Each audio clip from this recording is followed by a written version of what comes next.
Азыркы күндө Ош шаарында бир адамга 43,9 метр квадрат жашылдандыруу дал келет. Бул көрсөткүч Ош шаарынын башкы планында жазылган көрсөткүчтөн 2 эсеге аз.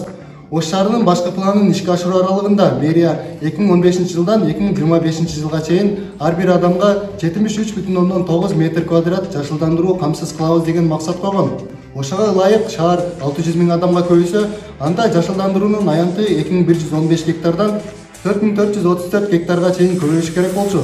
Башкача айтканда, мэрия бир жылда 2319 гектар жерди жашылдандырууну милдетке алган. Бирок Ош шаарынын зелен козу 2015 жылдан азыркы күнгө чейин тагыраагы 7 жылда 2319 гектар жерди жашылдандыруунун болгону 84 гектарын гана жашылдандырганга жетишкенин кабарлашты. Демек, башкы планда жазылган милдеттенменин болгону 3% гана аткарылган.